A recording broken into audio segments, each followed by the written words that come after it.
afternoon, ladies and gentlemen. Good afternoon to everybody who are watching us around the world. Today is the day 14 of Russian invasion into Ukraine. Ukraine is still holding strong, and yet another sleepless night passed for many occupants of Kiev, Mariupol, Kharkiv, Odessa, and many other cities that feel that they are next. Their bomb shelling, their attacks, and Russia is still continue their aggression. However, people are trying to get through safety. They are trying to escape, some staying and fighting, some protecting their elderly, their children, and taking them to safe places. Today, our guest is Ivan Bobrov, who is from Irpin, which is now totally occupied by Russian forces. Hello, Ivan, sorry, and it is lovely to see you in our studio. I'm glad you're safe. Could you please tell us a little bit more about the situation in your town? Hello, Vera. Thank you for the introduction. Yeah, the situation has been quite complicated because nobody could have ever imagined that Irpin would become such a hot spot. I'm a resident of Irpin. I've lived in Irpin for 5 months, yeah, before it started, and I would say this has been one of the calmest places I've ever lived in. And the very first day, I mean, February 24th, was quite shocking because I remember waking up at about 5 a.m., hearing a lot of noise and sounds of cars heading due west. It was a huge line of cars, lots of traffic jams around the city, which was completely unnatural, for my neighborhood because it's a super calm area. I live on the 18th floor, so it's usually, you can't hear anything there. So I thought something's wrong. So I grabbed my phone, I went on Instagram, and I immediately watched a video by Vladimir Zelensky basically saying that Russia invaded Ukraine. So I didn't know what to do. My first idea was to go for a run and just, to continue my usual morning ritual, my morning routine, which I did. As I went out, I saw lots of people, lots of people on the street, which is not usual again for this time, and just for this day. People were buying groceries, people were just fleeing. Yeah, basically fleeing. My heart rate went up and I still didn't know what to do next. What am I going to do on this day? So I decided to stay. I decided to continue, follow my plan. My students started messaging me. I'm an English coach. I help Ukrainian entrepreneurs master English, and to use it in their business, in their life. They started messaging me saying, Ivan, are we going to have a lesson? Are we going to have a session? Is it still on? And I said, guys, unfortunately, it's not. So let's cancel it. And what I had to write to my own clients, to my own students, is I remember it was, I'm forced to cancel it until further notice, because I just didn't know what to promise to them. So, and I stayed, and later on at the same day, I started hearing noises, military planes flying over my apartment building, because I live on the last floor, on the 18th floor. And later on in the afternoon, I heard, some sounds of bombing or shots or fire. And I found out that it was Istanbul airport fight, because I live only 9 kilometers away from Istanbul airport. So that's what happened on day one. So when did you decide that it's time to leave the town? I didn't decide it right away. I stayed hopeful until the very end. So I spent the 9 following days in the basement of my apartment building with other neighbors who also stayed there. I had faith that my block, my building would not be destroyed and would not be in any way harmed by this war and by the events that followed. And on the 9th day, I saw, there were, my apartment building was fired. So there were several fire attempts, yes, and clearly some windows were broken. We saw that, the front of the building was broken. And at that point, me and my neighbors, we saw that clearly something dangerous is coming. Like if we stay one more day, we might be running for our lives. So on day 10, we decided to leave. We decided to flee Irpin. It was early morning. We just packed the essentials. We still had time to prepare. So basically, as I was there, I was able to, go to my apartment for like 15, 20 minutes a day to take a shower, change my clothes, just to stay sane in a way. But basically, I was spending most of my time in the basement. So we left Irpin on day 10 after, we saw that Russian troops are coming. The building had completely been damaged, and we just didn't know what to expect. On the same day, the day we left in the afternoon, Russians entered Irpin. There was a lot of fire. And the church, actually, it was the church, I can't remember, it must have been called the Bible Church or something. It was the evacuation point. So all the people who got evacuated from Irpin, they started there. So we did the same. It was about 8 a.m. These were about 20 people, 4 cars, and we just evacuated from there. They were giving us instructions and paper and which villages to follow, which route to follow to actually do it. Later on the same day, we found out that this church was bombed. So I don't know, we got lucky, really. This was something terrible to learn. This was really terrible news because there were volunteers. It was a shelter for people basically staying there. It was a place where people were provided with food and beverages and all the information. And it was bombed on the same day. So Sounds the events, terrible. yes, the So how events did you manage to leave? Did you just follow the instructions, or there were some obstacles on your way? Well, basically, yes, that's what we did. We just followed the instructions. The instructions told us how to get from Irpin to Fastiv. Fastiv being uh, a town, a city from which you can use your GPS or navigator. Mhm. Yeah, so it was considered safe. So we just basically followed the route. We followed the little villages, as the main highways were blocked either by Russians or for other reasons, military reasons. We just followed the route. There were lots of blog posts underway, probably every single kilometer there was a blog post. So people were stopped. They got their documents checked, they got their ID checked. So to make sure that these are Ukrainians who are leaving, these are people fleeing their towns and cities. And where did you find safety? I understand that further away from Kiev and Kharkiv you are, the safer you are. Which town is considered to be safe now?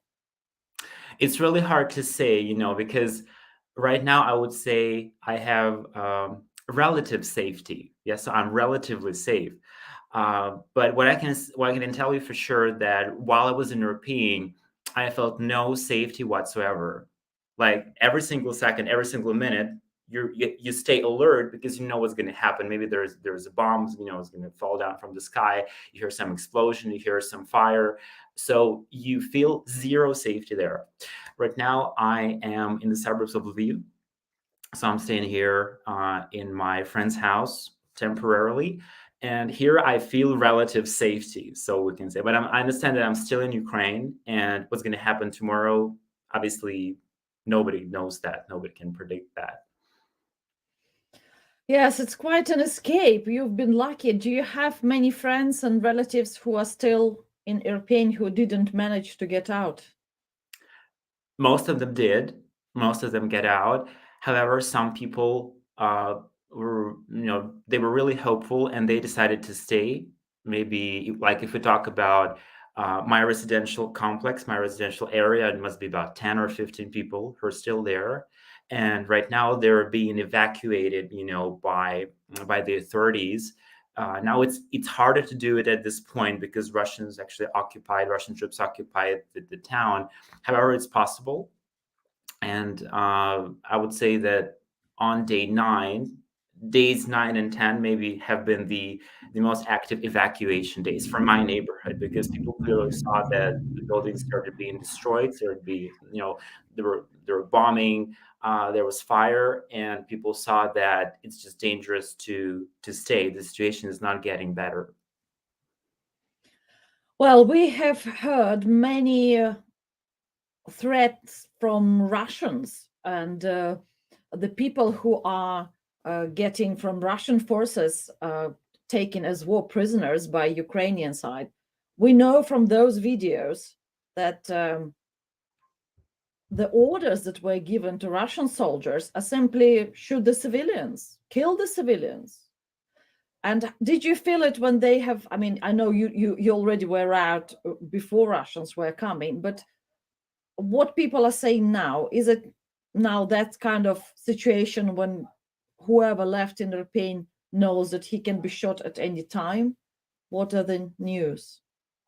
You know, I stay in touch with my neighbors, with other apartment owners of my complex. Yeah, so we still message each other on Saturday.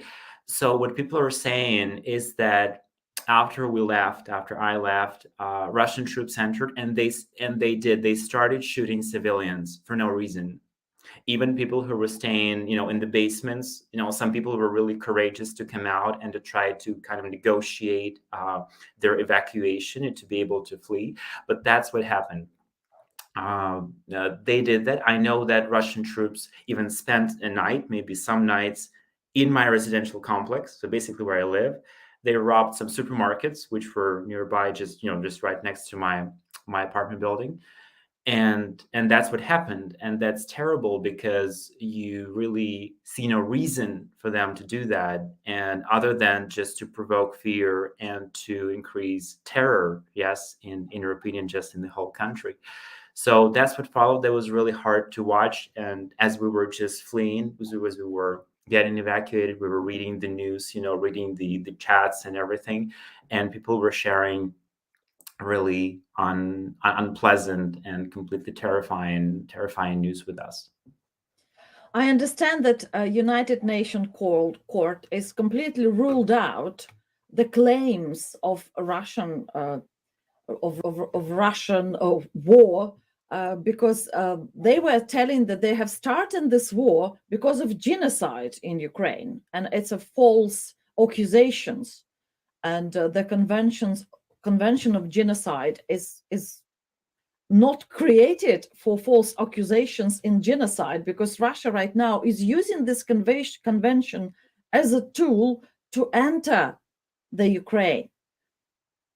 However, just want to ask you, as a person who lived in Ukraine, who lives in Ukraine, what was the relationship between Ukrainians and Ukrainian-speaking people and Russian-speaking people? Did you ever have any pressure on you because of differences in languages? Well, I think I'm going to share my personal story here. I was born in a 100% Russian speaking family. Yeah, so Russian is my primary language. Later on, I learned Ukrainian through school, kindergarten, and university. So this way it became my second language. I've never actually been criticized for speaking Russian, for using Russian in any area or context of my life. So I felt free to do that. I considered myself bilingual up until the age of 17. After that, I started learning other languages like English, French, Spanish. So then I became a polyglot, and I never had a problem with that. So I saw that Ukraine is, by definition, a bilingual country. We have at least two languages that people use on a daily basis, right? So, and I would say we have enough tolerance, enough linguistic tolerance in that regard, yes, to people who speak other languages. For example, if foreigners when foreigners were coming to Ukraine, they never had a problem with their accent, or either with their accent or with their language. So they could easily speak the language they used to. So to use this as a reason for genocide, to me, sounds like a big joke, because Russian speaking people have never had, in my personal experience, have never had any serious troubles living in Ukraine or using their native language in Ukraine. Well, United Nations Court has the same idea, so I think you are in cahoot with the court decision, because it is false and absolutely ridiculous allegations from Vladimir Putin, and the Convention on Genocide was used as an excuse to invade Ukraine, not to punish anybody. It was just a false pretense. And I would like now for us to listen to the lovely songs that created by Ukrainian and Belarusian musical team for us about Ukraine and in support of Ukraine.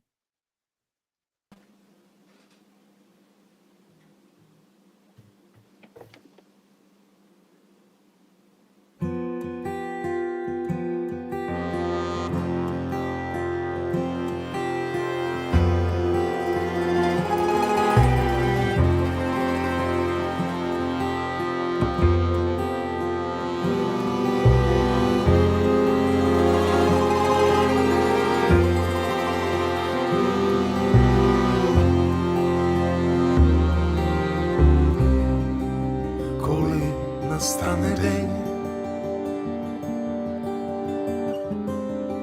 закінчиться війна, там загубив себе,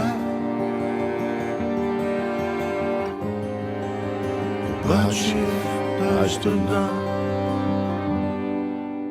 Обійми мене, обійми мене, обійми,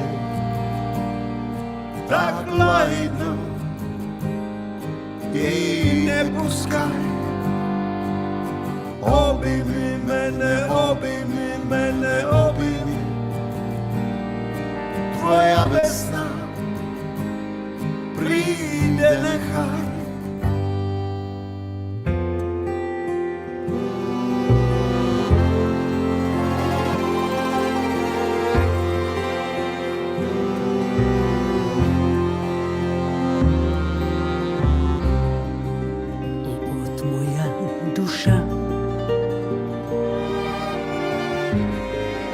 Складаю зброю вниз. Невже так і вона? Та хоче теплих сліз. Обійми мене, обійми мене, обійми, так лагідно і не пускай.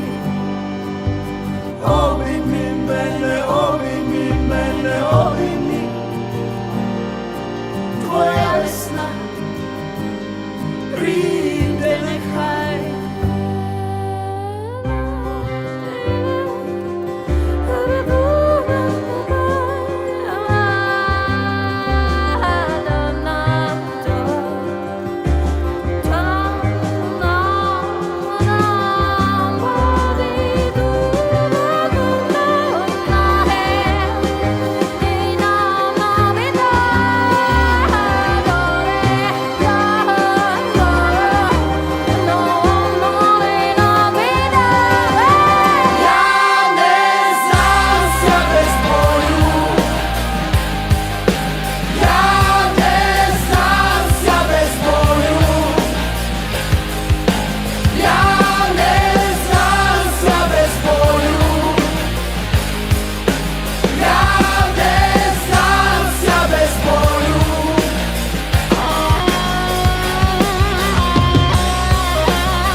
Wonderful musical composition. I will not surrender without a fight.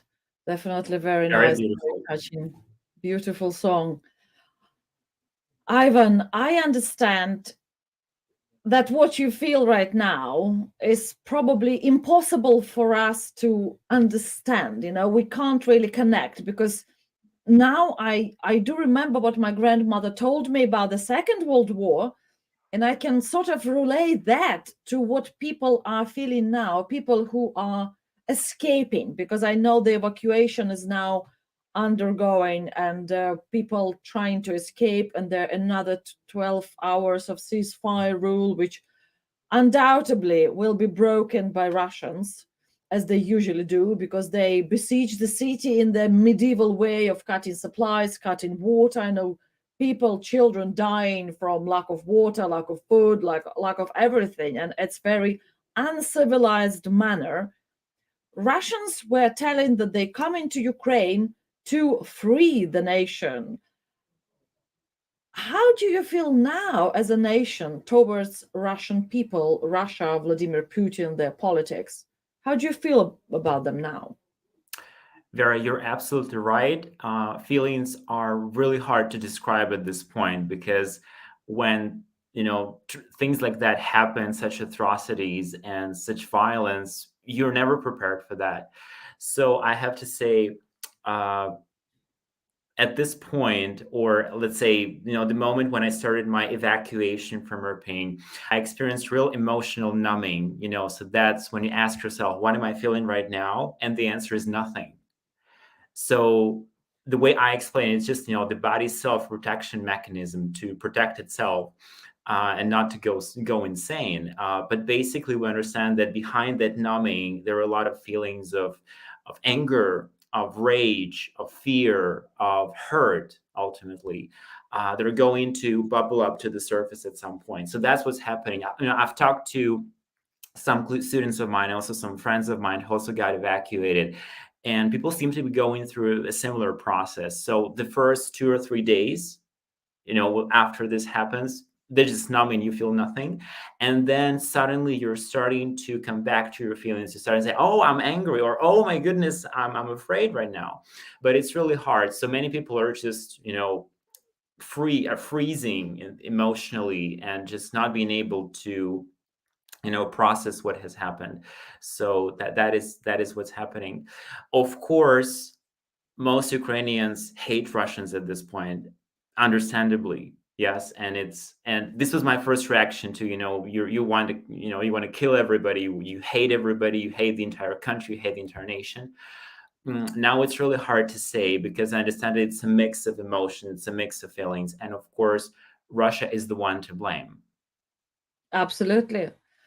Well, I guess everybody will be feeling the same thing or similar thing until the end of the war, because I understand many people who never even thought about taking weapons into their hands suddenly feel like, hold on a second, this is my time. I want to kill Russian soldiers.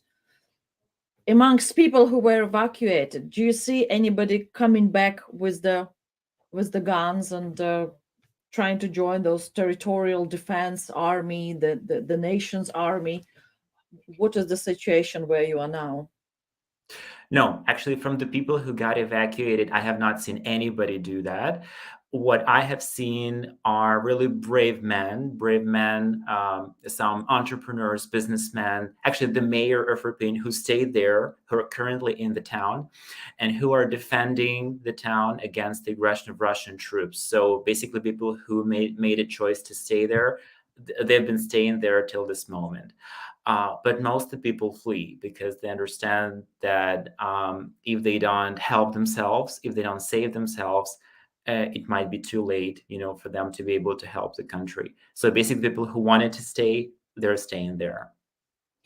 We have very worrying messages from occupied cities of Russians starting to terrorize the people who are staying behind, and they looting shops, they raping women, they beating people up, they shooting civilians, they cutting off access to hospitals, to safety, to everything.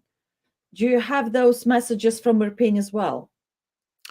Well, I have not received such messages personally. However, I have read posts of people who have.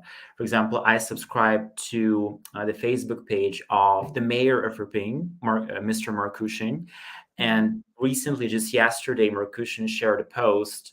It was a screenshot where he shared a message he received from a Russian phone number, which basically said, leave Irpin, get out of here, otherwise we will kill you. So he started receiving threats, and people who are defending Irpin, protecting our town, are receiving those threats from Russian troops.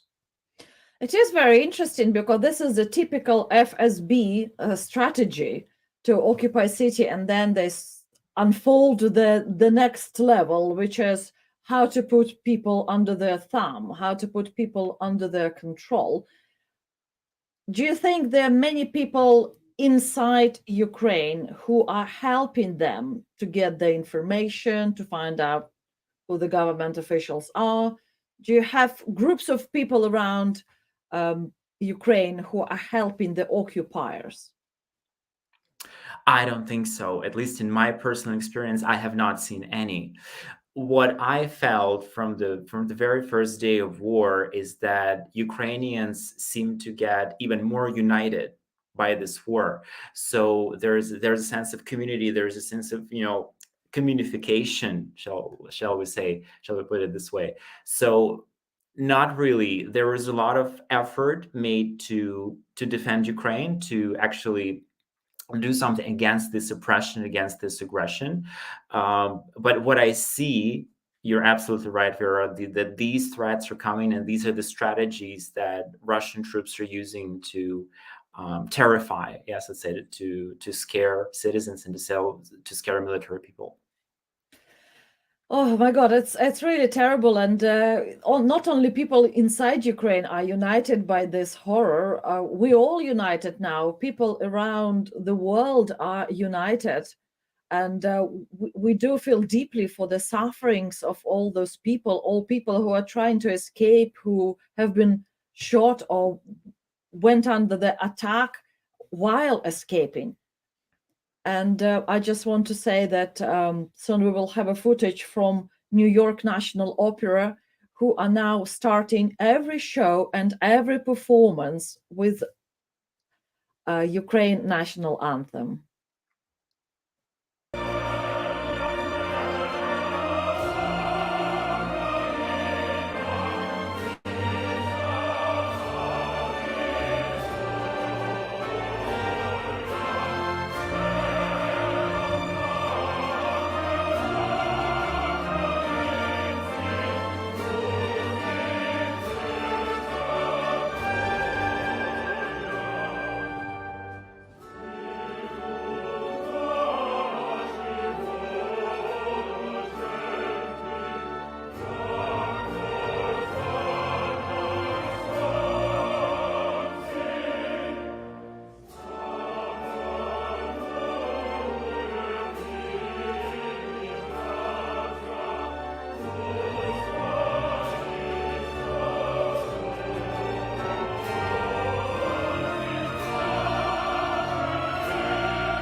Well, I've never really thought about the words of the national anthem of Ukraine, but now they are coming in such a forceful way. You do understand every word, what it means. And the National Opera in New York, they put on every program, they put on the words of the Ukrainian anthem so people can sing it with them, which I think was a fantastic way of showing their solidarity with Ukrainian nation. Ivan, I understand it is a difficult time for everybody right now. However, how do people survive economically? How do you survive? How do you get money from? How do you make money to survive? This is a very, very difficult situation in terms of business. Vera, absolutely. This is a super complicated question to answer. What I can say from my perspective that on February 24, my business freezed because I couldn't work. I couldn't continue, my lessons or work with my students. I couldn't promise anything to my clients, who already paid, who already made prepayments.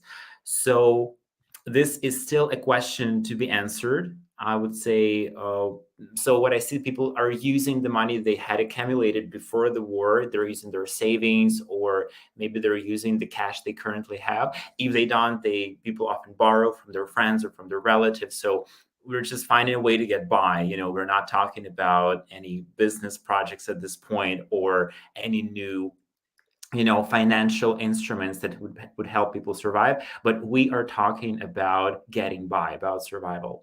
What I'm going to say, for example, I do have clients, I do have Ukrainians who live abroad and who say, Ivan, we want to continue learning English. Let's do it. As soon as you're ready, we're ready. So I just started messaging my clients saying, okay, I'm ready to continue our courses, our individual tutoring. So that's what I'm hoping to, kind of get back on track very soon. But mostly there's still lots of questions. My clients are mostly entrepreneurs. So for people owning businesses, it's still an important question as well, because if it's an offline business, especially in a location that's been bombed, that's been attacked, it's hard to do anything, so you're basically all their business has been broken. So what I see is that there will be a big demand for financial coaches, maybe business coaches, people helping entrepreneurs and basically everybody who's self-employed to create new ways of making money, new ways of surviving. So that's the thing that's going to be important in the weeks to come.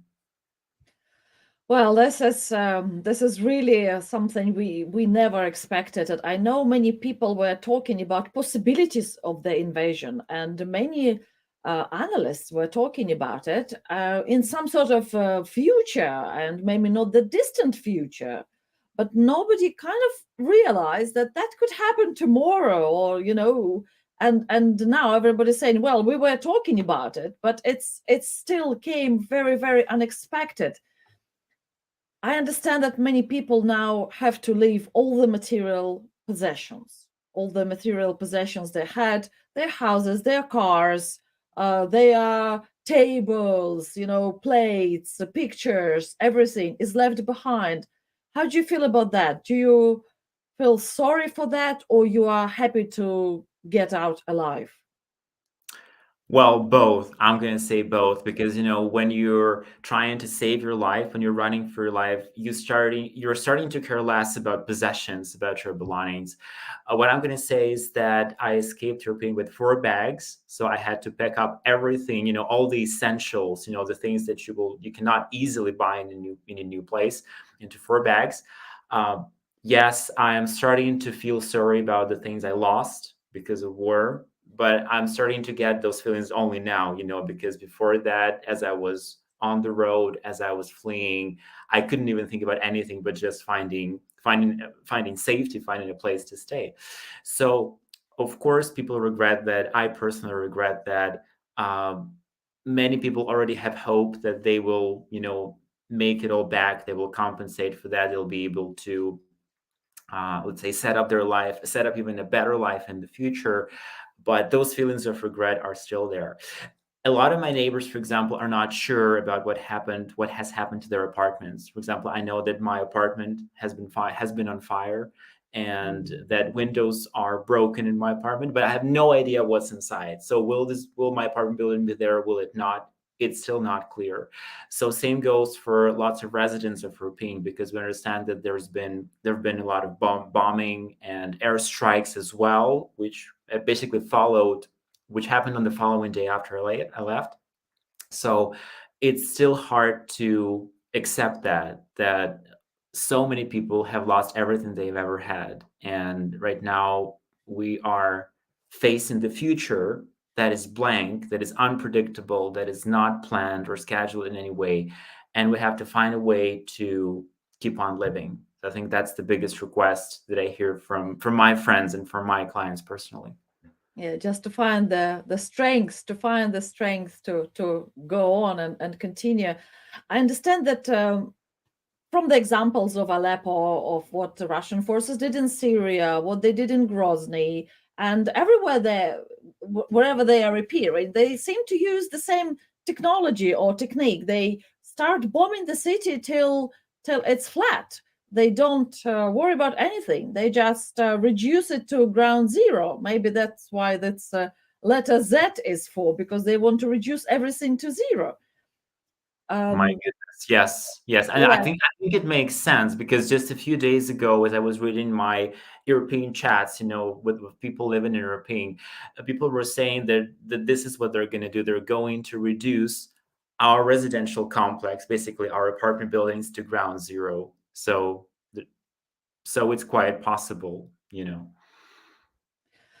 However, well, I only hoping that the bravery of Ukrainian soldiers and also Ukrainian air defense and Ukrainian army will stop them at some point, because I don't think who can stop them if not Ukraine, because Ukraine is now on the front, on the first front of the attackers, and they're going to beat them up with as much force as they have.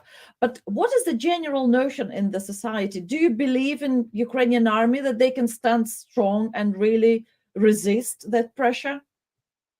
Well, I'm going to say I do. Vera, just before our live, I read some statistics. It basically said that 76% of Ukrainians believe that Ukrainian army will win and it will dominate.